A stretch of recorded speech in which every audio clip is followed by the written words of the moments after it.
auprès de nos propres partenaires, qui de mieux que l'indicateur de la franchise pour pouvoir mener ce type d'enquête, puisque c'est leur métier. Mais il est important dans ce type d'études d'avoir un tiers qui fait ce constat-là.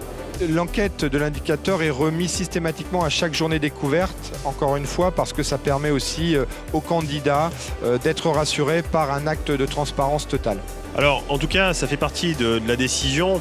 Et effectivement, pour les candidats qui ont pu voir les résultats de notre enquête, ça permet de creuser l'explication et d'analyser avec eux les points sur lesquels on est effectivement performant, et on a besoin de s'améliorer. Je pense que cette transparence, en tout cas, elle sécurise le candidat dans sa phase de décision.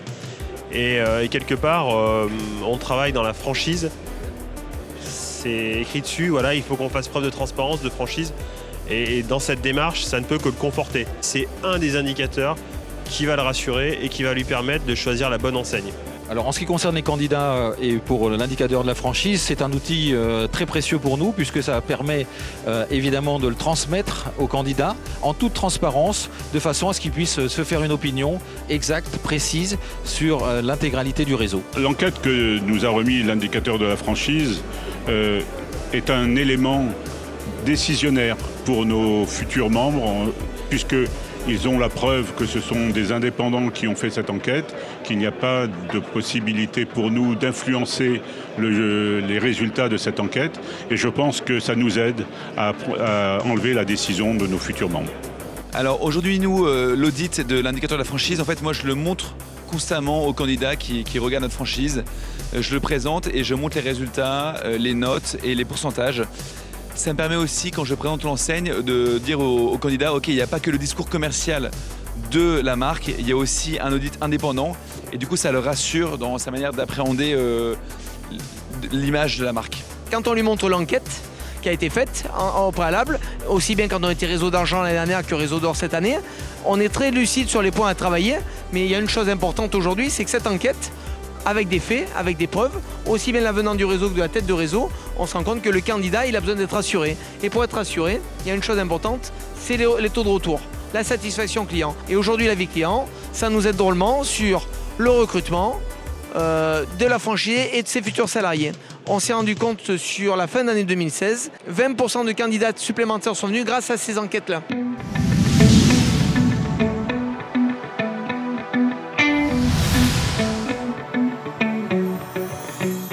On a pu, je dirais, faire voir à nos nouveaux franchisés qu'en allant chercher l'enquête, on ne leur cachait rien.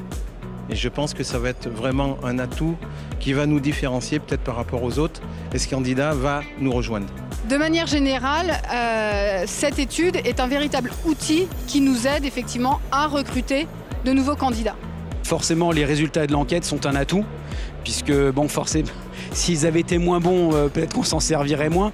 Mais effectivement, aujourd'hui, c'est un atout vis-à-vis de nos candidats, puisqu'on les invite à prendre connaissance ou même d'acquérir l'enquête auprès de l'indicateur de la franchise et de voir vraiment quel est le ressenti du réseau. Alors forcément, nous, on leur donne, mais le fait qu'il y ait une structure indépendante qui puisse les conforter dans cet avis-là est un plus, indéniablement. Il y a évidemment aujourd'hui la remise d'un DIP quand on signe un contrat de franchise.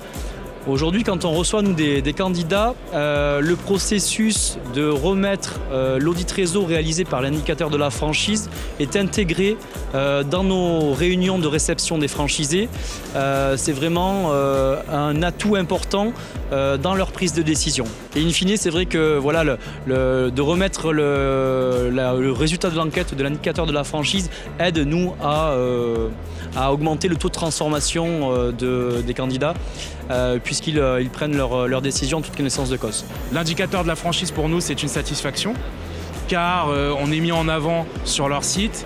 Les candidats ont une vraie enquête par rapport à notre activité. Donc évidemment, je recommanderais à n'importe quel réseau, et surtout aux jeunes réseaux comme nous, l'appui d'un vecteur comme l'indicateur de la franchise pour de nouveaux prospects, de nouveaux candidats et surtout des candidats qualifiés. Grâce à la visibilité qualitative que donne l'indicateur de la franchise, il est évident que factuellement, quelques candidats tout au long de l'année, qualitatifs ceux-là, viennent effectivement par cet angle-là, donc par cette approche-là qui est très qualitative et satisfaisante pour nous en tant que tête de réseau, mais également beaucoup plus de candidats qui viennent de manière indirecte, impalpable, pas forcément mesurable, mais indéniablement qui vont être assurés encore une fois par ce label-là. Raison pour laquelle nous l'affichons ici, comme sur un salon comme Salon Franchise Expo Paris, sur l'ensemble de nos communications, PLV, etc., bien évidemment, mais également sur un autre thème, au-delà des candidats qui vont rassurer tous les tiers extérieurs au bon fonctionnement d'un réseau, que ce soit tête de réseau ou franchisé lui-même, notamment les banquiers, par exemple, pour l'investissement d'un franchisé. C'est un critère que le banquier va regarder de manière très détaillée avant de confier l'investissement pour un nouveau point de vente pour le franchisé.